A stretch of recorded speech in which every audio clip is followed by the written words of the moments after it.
नमस्कार, स्वागत है आपका। मैं हूं आपके साथ सुमित गुप्ता। आप देख रहे हैं big breaking news.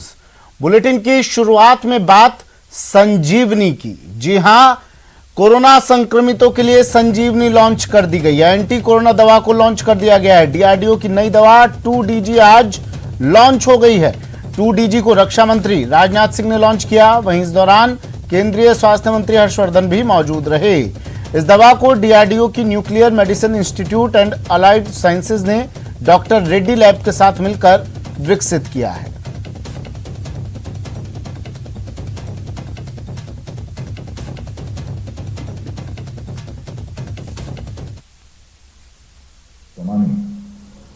Drug controller general of India and lieutenant general Sunil Kant, armed forces medical services, doctor K Satish Reddy, CMD director Reddy laboratory Hyderabad, सभी साइंटिस्ट, डायरेक्टर एंड ऑफिसर और मीडिया के प्रतिनिधिगण, देवियों और सज्जनों,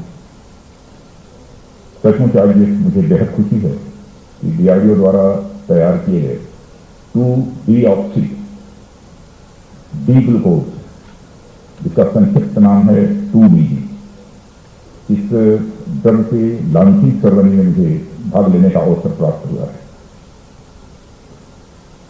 और जैसा कि इस देश के स्वास्थ्य मंत्री डॉक्टर हर्षवर्धन जी ने आपको बताया कि कोविड में विशेष रूप से यह ड्रग बहुत ही अपनी प्रभावी भूमिका का निर्वाह करेगी। और हमारे वैज्ञानिकों ने जो इस ड्रग का इजाद किया है, जो इस ड्रग को तैयार किया है, मैं तो उनको अपनी तरफ से बधाई देना ही चाहता हूं। पूरे डीआरडीओ को बधाई देना चाहता हूं। डीआरडीओ के हमारे चेयरमैन को भी बधाई देना चाहता हूं, डॉक्टर जी सतीश रेड्डी को भी। बराबर इस संबंध में वैसे उन्होंने पहले भी मुझे जानकारी दी थी। यह काम हमारे यहां चल रहा है। लेकिन जब इसमें कामयाबी हासिल हुई, तो जब उन्होंने इसकी जानकारी मुझे दी, तो सचमुच मुझे इसकी बेहद खुशी हुई। और जो काम हमारे वैज्ञानिकों ने किया है, उसके लिए तो मैं उनका अभिनंदन करना चाहता हूं। और मैं ये कहूंगा डॉक्टर जी सतीश रेड्डी के, यह सब सारा समाप्त होने के बाद जब भी कभी अवसर मिले, तो आपकी देखरेख में जिन साइंटिस्ट का मेजर कॉन्ट्रीब्यूशन है इस ड्रग को तैयार करने में, और मैं समझता हूं कि हमारी डॉक्टर के सतीश रेड्डी, जिनकी लैब के कोऑपरेशन से काम हुआ है, इनमें जिनका मेजर कॉन्ट्रीब्यूशन है, उनको स्वयं मैं अपने हाथों से सम्मानित करना चाहूंगा। क्योंकि मनुष्य की सबसे स्ट्रांग फीलिंग यदि कोई होती है मन की, एक sense of respect, sense of pride, सबसे जबरदस्त फीलिंग होती है। चाहे हम उनको जितनी भी रकम दे दें, जितना भी पैसा दे दें, मैं समझता हूं कि सम्मान देने के मुकाबले उसकी कोई कीमत नहीं है। इसलिए यह काम निश्चित रूप से होना चाहिए। और हमारे जो काम हुआ है, मैं समझता हूं हमारे साइंटिफिक प्रोग्रेस का एक बहुत बड़ा उदाहरण है। मैं पुनः सभी वैज्ञानिकों को अपनी तरफ से बधाई देता हूं। और इसलिए मैं डीआरडीओ और ड्रग के रिसर्च और डेवलपमेंट से जुड़े सभी लोग हैं, जैसा मैंने कहा, उनको मैं सम्मानित खुद करूंगा और मैं अपनी तरफ से उनको हार्दिक शुभकामनाएं भी देता हूं। और यह ड्रग जिसका यह इजाद हुआ है, यह आशा और उम्मीद की एक नई किरण लेकर आया है। यानी हमारे देश के सामने एक बड़ा से बड़ा चैलेंज है, तो हमारे वैज्ञानिकों के अंदर वह क्षमता है, वह ताकत है। कोविड की जंग तो 1 साल से ज्यादा समय से हम लोग लड़ रहे हैं, लेकिन इस 1 साल से ज्यादा लंबी जंग में जहां भारत की तरफ से वैज्ञानिकों के माध्यम से वैक्सीन को डेवलप भी किया गया, वैक्सीन को देश के लिए उपलब्ध भी कराया गया, लेकिन शायद भारत के वैज्ञानिकों के द्वारा डीआरडीओ के सहयोग से हमारे आदरणीय राजनाथ सिंह जी के नेतृत्व में ये शायद हमारी पहली इंडिजिनस रिसर्च के आउटकम के तहत दवा है जो सीधे सीधे कोविड के वायरस के प्रकोप को रोकने में सक्षम है। और मैं समझता हूं कि शायद भारत के वैज्ञानिकों के द्वारा डीआरडीओ के सहयोग से हमारे आदरणीय राजनाथ सिंह जी के नेतृत्व में ये शायद हमारी पहली इंडिजिनस रिसर्च के आउटकम के तहत दवा है जो सीधे सीधे पूरे वैज्ञानिक दृष्टिकोण से कम करने का पूरा पोटेंशियल रखती है। जाको राखे साइयां मार सके ना कोई, ये लाइनें दौसा में उस समय चरितार्थ हुई जब चलती ट्रेन में एक महिला प्लेटफॉर्म और ट्रेन के बीच में कुछ सेकंड के लिए आ गई, लेकिन वहां खड़े आरपीएफ जवानों ने मुस्तैदी दिखाते हुए महिला को बचा लिया। दरअसल रविवार देर शाम दिल्ली से अहमदाबाद जा रही आश्रम एक्सप्रेस दौसा रेलवे स्टेशन पर रुकी। तभी एक परिवार ट्रेन में बैठने के लिए आया।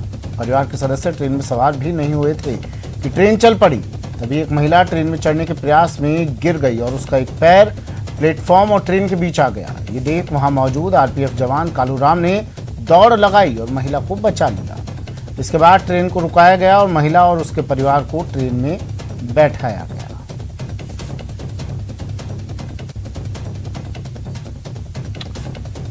ये तस्वीरें देखिए, आरपीएफ जवानों की मुस्तैदी से इस महिला की जान बाल बाल बच गई। दौसा की ये तस्वीरें हैं, सीसीटीवी में कैद हुई हैं तस्वीरें। रेलवे स्टेशन पर ये महिला अपने परिवार के साथ यहां पर आई थी, लेकिन इस महिला का परिवार तो ट्रेन में बैठ गया। एक ट्रेन में बैठने के लिए लोग आए, परिवार के सदस्य ट्रेन में सवार हुए ही नहीं थे कि ट्रेन अचानक चल पड़ी।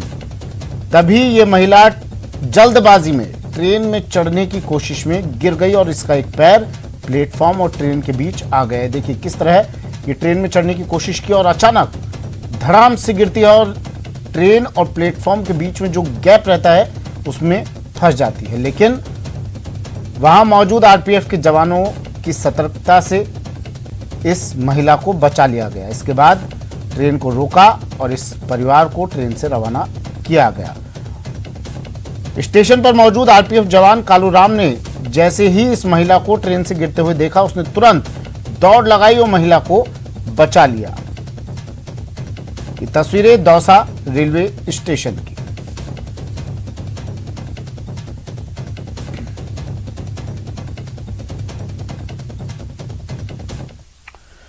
खबर श्रीगंगानगर से, जहां सूरतगढ़ क्षेत्र में पिछले 2 दिनों में 6 जिंदा बम मिलने से अचानक हड़कंप सा मच गया। हालांकि सेना बम डिफ्यूज टीम के द्वारा 2 जिंदा बमों को डिफ्यूज कर दिया गया है, लेकिन अभी भी 4 जिंदा बम स्थानीय पुलिस की निगरानी में है, जिन्हें जल्द ही डिफ्यूज किया जाएगा। बता दें कि इंदिरा गांधी नहर परियोजना की 236 से 242 आरडी के बीच सेना को ये जिंदा बम मिले, जहां सेना और स्थानीय पुलिस ने मौके पर पहुंचकर सभी जिंदा बमों को गहरा गड्ढा खोदकर चारों तरफ मिट्टी के बैग लगाकर सुरक्षा में रख लिया। सेना की बम डिफ्यूज टीम द्वारा दोनों बमों को डिफ्यूज करने के दौरान आसमान में धुएं और धूल के गुबार छा गए।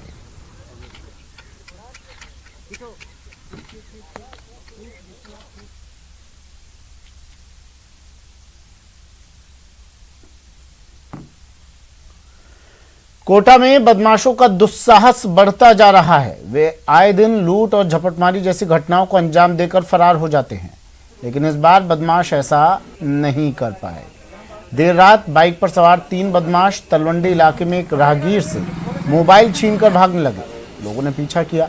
बचने के लिए बदमाश खंडहर नुमा मकान में छिप गए, लेकिन लोगों ने घेरा बनाकर तीनों को पकड़ लिया और पुलिस के हवाले कर दिया।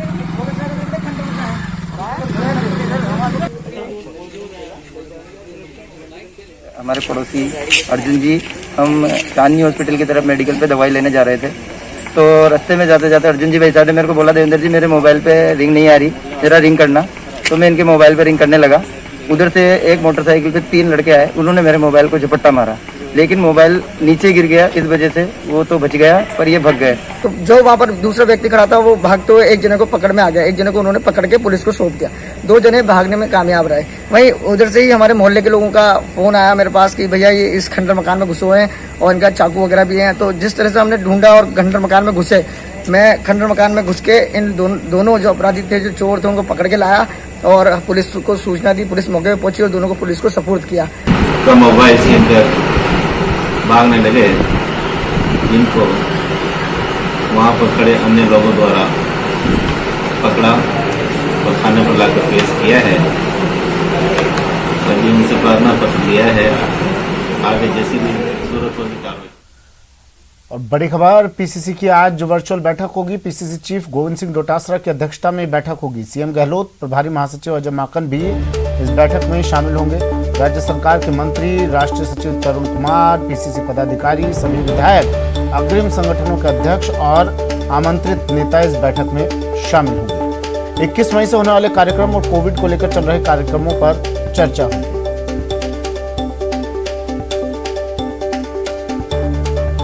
दिनेश मेरे सहयोगी हमारे साथ फोन लाइन पर जुड़ गए हैं। दिनेश, कितने बजे ये बैठक शुरू होनी है और क्या एजेंडा बैठक का? सुमित, देखिए 12 बजे ये बैठक शुरू होनी है। वर्चुअल ये बैठक है और कल ये बैठक होने वाली थी पहले, लेकिन क्योंकि कल कांग्रेस नेता जो है राजीव सातव का निधन हो गया था, तो उसके चलते इसे टाल दिया गया था। तो आज 12 बजे ये बैठक रखी गई है। मुख्यमंत्री अशोक गहलोत इस बैठक से जुड़ेंगे, इसके साथ ही प्रदेश प्रभारी जुड़ेंगे अजय माकन, और पीसीसी चीफ गोविंद सिंह डोटासरा की अध्यक्षता में ये बैठक होनी है। जहां तक एजेंडे की बात है सुमित, तो 21 मई क्योंकि पूर्व प्रधानमंत्री राजीव गांधी की पुण्यतिथि है इस दिन, तो इस दिन कांग्रेस एक विशेष अभियान चलाने जा रही है। कोरोना संकट से जो पीड़ित लोग हैं उन्हें राहत देने के लिए 21 मई को सभी जिलों में जो है विशेष कार्यक्रम आयोजित होंगे। हालांकि इनमें भीड़ नहीं इकट्ठा की जाएगी, विशाल आयोजन करने से मना किया गया है कांग्रेस की ओर से, लेकिन एक अभियान के रूप में कांग्रेस शुरू करना चाहती है, जिसमें सभी जो पीड़ित लोग हैं उन्हें दवाइयों की किट मुहैया करवाई जाएगी कांग्रेस पार्टी की ओर से। इसके साथ ही सभी जो विधायक हैं पार्टी के, वो अपने अपने जिलों में अपना जो विधायक कोष होता है उससे 2-2 एम्बुलेंस अपने जिले में देंगे। इसके अलावा एक आदर्श सीएससी का निर्माण करवाने की भी जो है वो पहल जो है विधायकों द्वारा की जाएगी इस दिन। और इसके बाद भी 21 मई के बाद भी ये कार्यक्रम लगातार जारी रहेंगे कांग्रेस पार्टी के। तो कोरोना संकट में किस तरीके से लोगों को ज्यादा से ज्यादा राहत कांग्रेस पार्टी की ओर से दी जा सकती है, इसे लेकर इस बैठक में मंथन होगा। कांग्रेस का क्योंकि बात करें तो गांव-गांव तक पूरा ढांचा है, उनकी इकाइयां हैं, उनके कार्यकर्ता हैं, तो किस तरीके से इन कार्यकर्ताओं की मदद ली जा सकती है। जिस तरीके से पार्टी की जो नेशनल चेयरपर्सन है उन्होंने आह्वान किया था कि पूरी कांग्रेस पार्टी जुटे सेवा में, तो पूरी कांग्रेस पार्टी जो है वो सेवा में जुटने वाली है और लगातार कार्यक्रम कांग्रेस पार्टी के चल रहे हैं और इसे आगे बढ़ाने की कवायद करने के लिए आज ये बैठक होगी। जी चलिए, शुक्रिया दिनेश तमाम जानकारी के लिए। दिनेश मेरे सहयोगी हमारे साथ फोन लाइन पर जुड़े।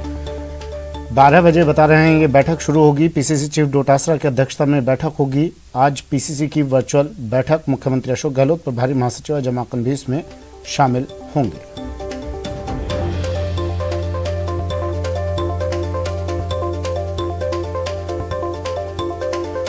प्रदेश में बढ़ते कोरोना केस को लेकर सीएम गहलोत ने कोरोना समीक्षा बैठक की। बैठक में कोविड रोगियों में ब्लैक फंगस के मामलों पर सीएम ने चिंता जताई।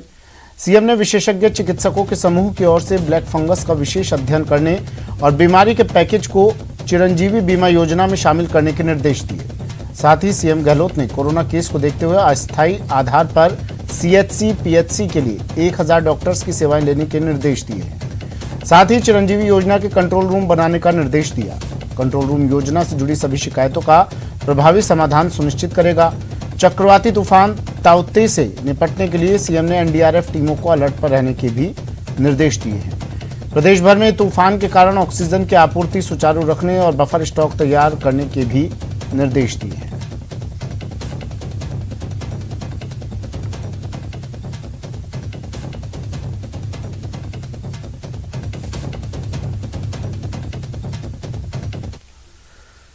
सख्ती से कोरोना संक्रमण अब कम होता जा रहा है। 3 दिन में कोरोना की रफ्तार बेहद कम हो गई है। 24 घंटे में 10,290 नए केस मिले हैं।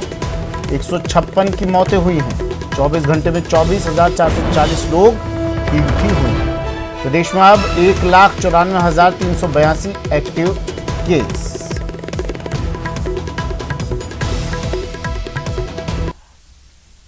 तो ये पॉजिटिव खबर भी देख लीजिए। कोरोना पॉजिटिव को लेकर नहीं, कोरोना नेगेटिव को लेकर। कोरोना के कई पॉजिटिव अब नेगेटिव होते जा रहे हैं और आंकड़ा भी कम होता जा रहा है। 10,290 पिछले 24 घंटे में पॉजिटिव केसेस मिले और 156 लोगों की मौत हुई। 3 दिन में कोरोना की रफ्तार बेहद कम हुई। 24 घंटे में 10,290 नए केस, 24 घंटे में 24,440 लोग पॉजिटिव से नेगेटिव भी हुए हैं।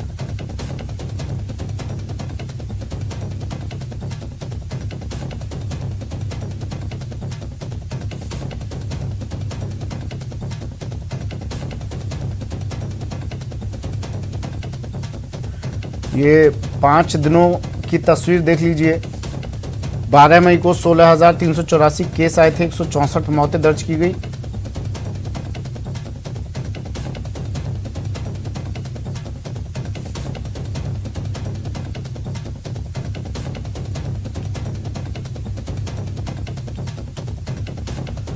कोरोना संक्रमण के बीच एक और जहां अस्पतालों में वेंटिलेटर के लिए मारामारी मची हुई है, वहीं दूसरी ओर सीमावर्ती जिले जैसलमेर के राजकीय जवाहर अस्पताल में वेंटिलेटर होने के बावजूद मरीजों को इसकी सुविधा नहीं मिल पा रही। गौरतलब है कि सरकार ने अस्पताल को 13 वेंटिलेटर उपलब्ध कराए थे, लेकिन इनको चलाने वाला कोई विशेषज्ञ नहीं है।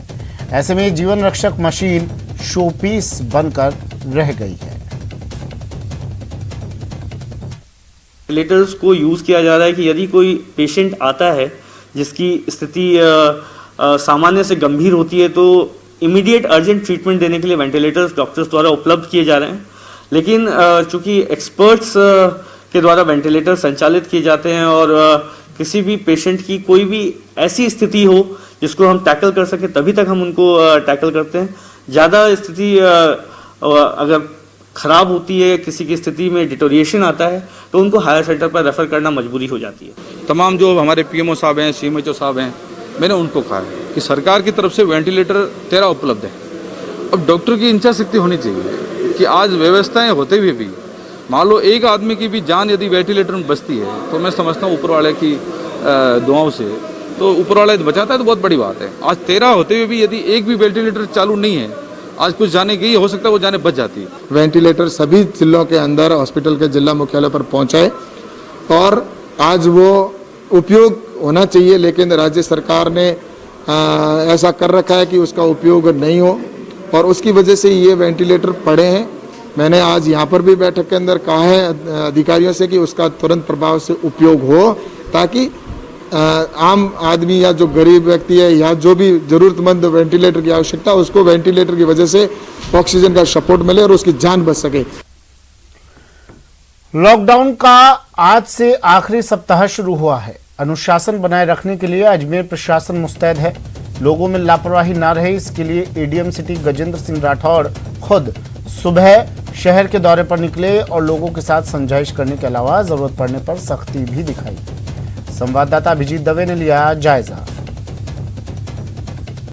कोरोना से जंग के बीच में प्रदेश में जारी लॉकडाउन का आज आखिरी सप्ताह शुरू हो गया है, लेकिन लोगों में कहीं पर भी इसकी लेकर समझदारी देखने को नहीं मिल रही है। हम इस वक्त रामगंज बड़ी सब्जी मंडी में मौजूद हैं और आप देख सकते हैं विजुअल्स के थ्रू किस तरीके से बड़ी संख्या में लोग सब्जी मंडी में पहुंच रहे हैं और इस दौरान न सिर्फ सोशल डिस्टेंसिंग की पालना की जा रही है और न तमाम दूसरी गाइडलाइंस की यहाँ पर पालना की जा रही है, जिसको लेकर पुलिस और प्रशासन जो है काफ़ी सख्त हो चुका है। खुद एडीएम सिटी गजेंद्र राठौड़ जो हैं वो यहाँ पर पहुँचे हैं और अब हालात की गंभीरता का अंदाज़ा लगा सकते हैं कि एडीएम सिटी खुद हाथ में डंडा लेकर जो है यहाँ पर तमाम कोरोना की गाइडलाइंस हैं उसकी पालना के लिए यहाँ पर पहुँचे हैं। बड़ी सब्जी मंडी को सिर्फ अनुमति किया गया था, तो बाकी तमाम मंडियों को बंद कर दिया गया था, लेकिन यहाँ के हालात देखने के बाद यहाँ पर लगी मंडी को भी अब एडीएम सिटी की ओर से बंद कर दिया गया है। और आप देख सकते हैं किस तरीके से लोग जो है लापरवाही बरत रहे हैं, उसका खामियाजा जो है वो कहीं ना कहीं लोग यहाँ पर भुगत रहे हैं। हम बात करेंगे एडीएम सिटी साहब से। सर, किस तरह आप देख रहे हैं आखिरी वीक चल रहा है लेकिन लोगों में अभी भी अवेयरनेस नहीं है? देखो, ये बहुत ही शर्म की बात है इन सब लोगों के लिए और हमारे लिए भी शर्म की बात है कि अब भी हम लोग इनसे पालना नहीं करवा पा रहे हैं। इनके पास तो बहाना है कि भाई सब्जी खरीदनी या फल खरीदने हैं, लेकिन यहाँ पे कुछ और इशू भी हैं। किसानों की जगह पे तो व्यापारियों ने कब्जा कर रखा है, सड़क तक पे फैले हुए हैं। कोई ट्रक खड़ा कर देते हैं, 10, 20, 50 घंटे तक खड़ा रहता है, जा नहीं रहा। और आम आदमी भी इसमें सब्जी या फल खरीदने आ रहा है, जबकि आम आदमियों के लिए तो है नहीं। लोग बाहर से यहाँ पे आके खरीद रहे हैं, तो उनको ये चाहिए कि उनके घर के पास ही वो जाके जहाँ थैला आ रहा है सब्जी का या फल का उसको वो खरीद लाए। नहीं तो ये एक बहुत बड़ा हॉट स्पॉट बनेगा, यहाँ पे सुपर स्प्रेडर निकलेंगे और इससे हम सबको संकट रहेगा। ऐसी क्या कारण रहा कि एडीएम सिटी को खुद डंडा लेके उतरना पड़ रहा है? मेरे पास कई दिनों से इनपुट है कि यहाँ पे सही व्यवस्था नहीं है। आज मैं पूरे शहर में भी देख आया हूँ, जहाँ पे हम 10-11 बजे सारी व्यवस्थाएं अच्छी देखते हैं, वहाँ सुबह सुबह भी भीड़ लगी हुई है। जैसे फवारा चौक पे लगी हुई है, श्री आपके ये जो घाटी है ऋषि घाटी में लगे हुए हैं काफ़ी फल के वो, और इसके बाहर मंडी के बाहर तो काफ़ी संख्या में लगे हुए हैं। ये गंज थाने में आ रहा है, तो सबको ड्यूटी को टाइम पे करना पड़ेगा। ये ड्यूटी ऐसा नहीं है कि 10 से 5 की ड्यूटी है, ये तो लगातार काम करने का समय है, क्योंकि हमारे पास ऑक्सीजन नहीं है, कम है। और अब ये साइक्लोन भी आ रहा है, ऐसी स्थिति में और समस्या पैदा हो सकती है। करीब 1 महीने का वक्त बीत चुका है प्रदेश में कोरोना को लेकर गाइडलाइन को जारी किए गए, लेकिन अजमेर की इस बड़ी सब्जी मंडी में तमाम समझाइशों के, तमाम सख्ती के बावजूद भी जो है लोग समझने को राजी नहीं है, जिसके कारण आज एडीएम सिटी खुद डंडा लेकर पहुंचे हैं और बहुत बड़ी सब्जी मंडी को भी बंद करने का बड़ा निर्णय आज लिया जा सकता है। अभिजीत दवे, न्यूज़ 18 अजमेर। प्रदेश में भले ही लॉकडाउन चल रहा हो, लेकिन सीकर में अभी भी किसान आंदोलन जारी है। जिले के सभी टोल बूथ 6 फरवरी को बंद हुए थे, उसके बाद आज तक वापस से शुरू नहीं हो पाए। जिले के सभी 12 टोल बूथ बंद है और इन पर किसानों का धरना जारी है। हमारे संवाददाता ने सीकर के रसीदपुरा टोल बूथ का लिया जायजा।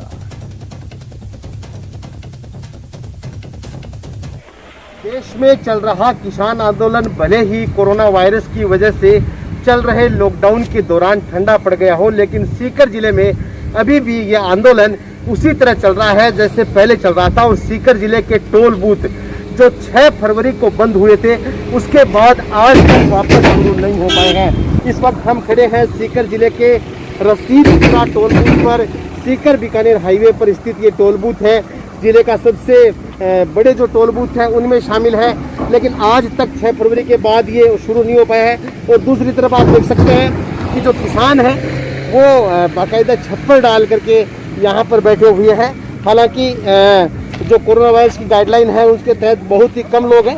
शुरू में हमारे साथ कुछ किसान नेता, इनसे बात करेंगे। वैसे पूरे प्रदेश में लॉकडाउन चल रहा है, आपको भी हटाने की कोशिश की जा सकती है, फिर भी आप अभी तक बैठे हुए। बिल्कुल ये है कि कोरोना के नाम से आंदोलन को तोड़ने की पहले भी खूब चेष्टा की है, अभी भी लगातार कर रहे हैं। राजस्थान में जहाँ भी किसान आंदोलन कमज़ोर है वहाँ इस आंदोलन को तोड़ने की कोशिश की है। जैसे झुंझुनू के अंदर जहाँ किसान धरने पर थे उनको हटा दिया गया, परंतु सीकर जिले के अंदर यहाँ का इतिहास भी इस तरह का रहा है कि यहाँ का किसान हर मुद्दे के ऊपर आंदोलित रहा है। जहाँ पिछले 6 महीने 5.5 महीने से देश का किसान दिल्ली की सीमाओं के ऊपर बैठा है, सर्दी उसने देखी है, गर्मी वो देख रहा है, आने वाले समय में पता नहीं क्या क्या देखेगा। और जिस कोरोना महामारी का नाम लेकर सिर्फ ये आंदोलन ही हटाना चाहते हैं, हम तो ये कहना चाहते हैं कि यदि कोरोना महामारी सबसे बड़ी महामारी है तो सबसे पहले इस किसान का स्वास्थ्य बचाने के लिए ये बिल वापस ले लेना चाहिए। इतना बड़ा इस बिलों के अंदर एक और जहां कोरोना मरीज ऑक्सीजन के लिए तड़प रहे हैं, वहीं सवाई माधोपुर में सेवा भारती संस्थान संक्रमित मरीजों की उखड़ती सांसों को रोकने के लिए निःशुल्क ऑक्सीजन कंसंट्रेटर लगाकर मानवता की सेवा कर रहा है, जिससे कई लोगों को जीवन दान मिल रहा है। संवाददाता गिरिराज शर्मा ने लिया जायजा। जिले में कोरोना संक्रमण बेहद व्यापकता के साथ फैल रहा है, जिसके चलते सवाई माधोपुर जिले में रोजाना सैकड़ों की तादाद में कोरोना संक्रमित रोगियों की संख्या में भी लगातार इजाफा हो रहा है।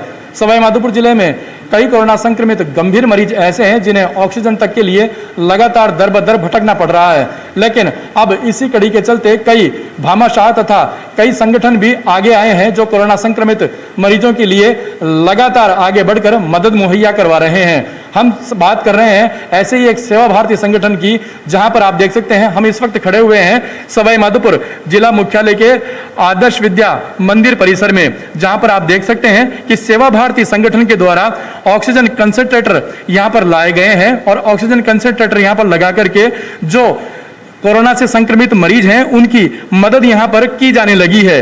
कई मरीजों को यहां पर मदद भी मिल रही है।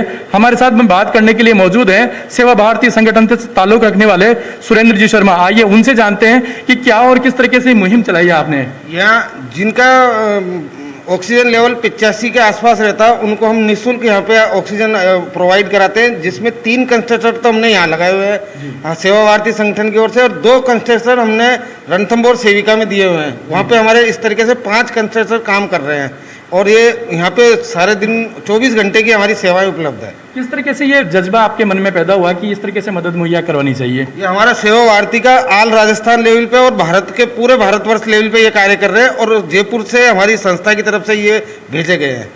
तो जैसा कि आप देख सकते हैं सेवा भारती संस्थान की तरफ से सवाई माधोपुर में भी ऑक्सीजन कंसंट्रेटर मरीजों को उपलब्ध करवा करके मरीजों को जीवन दान देने का एक नया कार्य किया गया है, जो अपने आप में बेहद पुनीत और सराहनीय कार्य कहा जा सकता है। गिरिराज शर्मा, न्यूज़ 18 सवाई माधोपुर। चलिए तो कोरोना के आंकड़े आपको बता देते हैं। कोरोना पिछले 2-4 दिनों में कोरोना के आंकड़े लगातार कम होते जा रहे हैं। पॉजिटिव केसेस की संख्या में कमी हो रही है और ये सब संभव हो पाया है प्रशासन की मुस्तैदी के कारण, लोगों के सहयोग के कारण। क्या कुछ कहता है राजस्थान और यहाँ के लोग और यहाँ के आंकड़े, जान लेते हैं। मेरे सहयोगी हमारे साथ जुड़े हैं, जयपुर से लवली वाधवा हमारे साथ जुड़ गए हैं और उदयपुर से कपिल श्रीमाली। लवली, क्या कहता है प्रदेश का कोरोना मीटर और क्या कर रहा है शासन प्रशासन? आज देखिए, बिल्कुल कल एक सुखद आंकड़ा जो था, पिछले 24 घंटों का जो आंकड़ा हमें प्राप्त हुआ था, वो पूरे राज्य भर में 10,000 के आसपास जो केस थे वो पहुंचे थे। ये बहुत अच्छी बात है, बहुत सुखद संदेश जो है वो ये आंकड़े कल लेकर के आए थे। रिकवरी रेट भी काफी अच्छी, कल प्रदेश में अब तक का जो सबसे बड़ा रिकॉर्ड था वो कल ही जो है रिकवरी रेट का बना है। तो ऐसे में उम्मीद की जानी चाहिए कि ये तमाम तरह के जो रिकॉर्ड्स बन रहे हैं ये लगातार बनते रहेंगे। बड़ी बात यह है, देखिए सुमित, सवाल भी खड़ा करना लाजमी है कि 17 अप्रैल से हम लोग जन अनुशासन, रेड अलर्ट, महामारी पखवाड़ा और उसके बाद में अब हम लोग सख्त लॉकडाउन की ओर बढ़े हैं। अगर 17 अप्रैल से ही सख्ती होना ग्राउंड पर शुरू हो जाती तो शायद ये आंकड़े जो हमें आज और कल नजर आ रहे हैं, ये आंकड़े हमें 17 अप्रैल के बाद से नजर आने, यानी अप्रैल महीने में ही हम इन आंकड़ों को देख पाते और सुकून संदेश जो है वो सुकून भरी जो राहत जो है वो लोगों के बीच में संदेश जा पाता। लेकिन देखिए, कहीं ना कहीं सख्ती नहीं हुई, लोगों ने सहयोग नहीं किया और उसका खामियाजा लगातार भुगतते गए। फिलहाल भी अस्पतालों के हालात जो है वो बद से बदतर है। कोशिश की जा रही है अस्पतालों के हालातों को सुधारने की, लेकिन जो स्वास्थ्य महकमा है वो जयपुर जिले की बात करें तो जयपुर प्रदेश भर में नंबर 1 चल रहा है कोरोना के आंकड़ों में। अब इसे किस तरह से सुधारा जाए, इसको लेकर के लगातार उच्च स्तरीय बैठकें चल रही है, तमाम तरह की औपचारिकताएं पूरी हो रही है, लेकिन फील्ड में जो काम नजर आना चाहिए वो काम अभी नजर नहीं आ रहा है। फील्ड में जो टीमें हैं, जो 2700 टीमें बनाई गई मेडिकल की, जो घर घर जाकर के कोरोना के मेडिकल किट बांटेगी, वो टीमें अभी नजर नहीं आई है। ग्रामीण इलाके जो है वहां बहुत बड़ी चुनौती होगी, क्योंकि जम्वा रामगढ़, गोविंदगढ़ और आसपास का जो भी इलाका है, चौमू दूदू का, उन इलाकों के अंदर कोरोना के केसेस बड़ी तादाद में आ रहे हैं।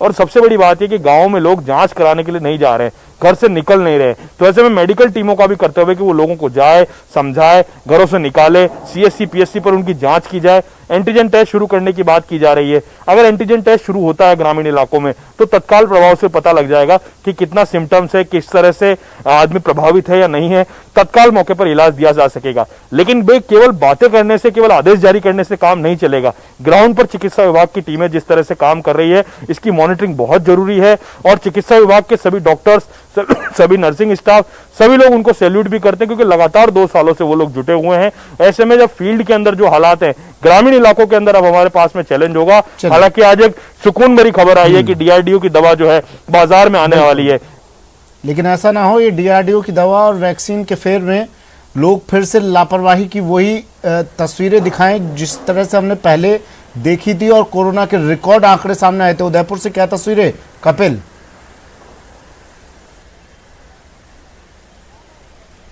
देखिए, उदयपुर में भी अब ये कहा जा सकता है कि आंकड़ों में आंशिक कमी जरूर आ रही है, लेकिन सड़कों पर लोगों की आवाजाही अभी भी बनी हुई है। जो पूरी तरह से कोरोना पर काबू पाने की बात की जा रही है उसमें लगता है कि अभी थोड़ा समय लगेगा। मैं आपको तस्वीरें बताऊंगा, आप देखिए उदयपुर की तस्वीरें हैं। अभी भी सड़कों पर वाहनों की आवाजाही देखी जा सकती है। हालांकि पुलिस की टीम जो है वो लगातार 24 घंटे सड़कों पर तैनात होकर लोगों को जागरूक करने का प्रयास कर रही है, लेकिन उसके बावजूद वाहनों की आवाजाही शहर में देखी जा रही है, जो कि एक चिंता का सबब है, क्योंकि आम जनता की सहभागिता इसको रोकने के लिए बेहद जरूरी है। अगर पिछले 1 सप्ताह की बात करें तो 3 दिन जो पिछले 3 दिन में उदयपुर में रिकवरी रेट 100 से भी कम थी, जो एक बड़ी चिंता का विषय था। लेकिन पिछले 24 घंटे में 790 लोग रिकवर हुए हैं और 607 पॉजिटिव केस सामने आए। तो रिकवरी जो रेट है वो पॉजिटिव केस की संख्या में थोड़ी ज्यादा सामने आई है, जो कि एक राहत वाली खबर है। और आंकड़ों में भी काफी कमी देखने को मिल रही है। हालांकि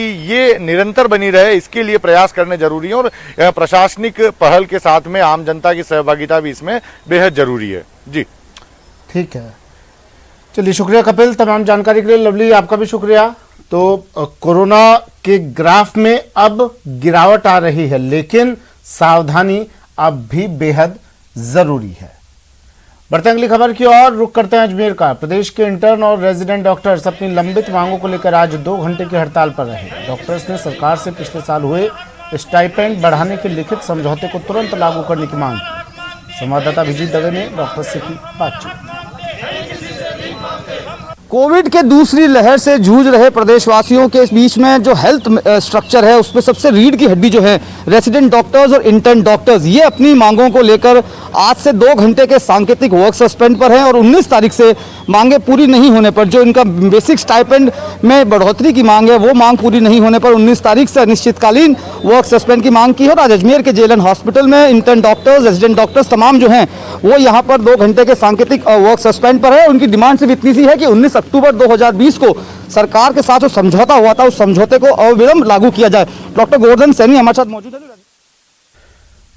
नेटवर्क 18 यह सुनिश्चित करना चाहता है कि हर भारतीय को कोविड-19 टीकाकरण मिले। टीकाकरण जागरूकता बढ़ाने के लिए नेटवर्क 18 और फेडरल बैंक की पहल संजीवनी अ शॉट ऑफ लाइफ को सपोर्ट करें। Health expert Apollo 24/7। फिलहाल इतना ही, दीजिए इजाजत, नमस्कार।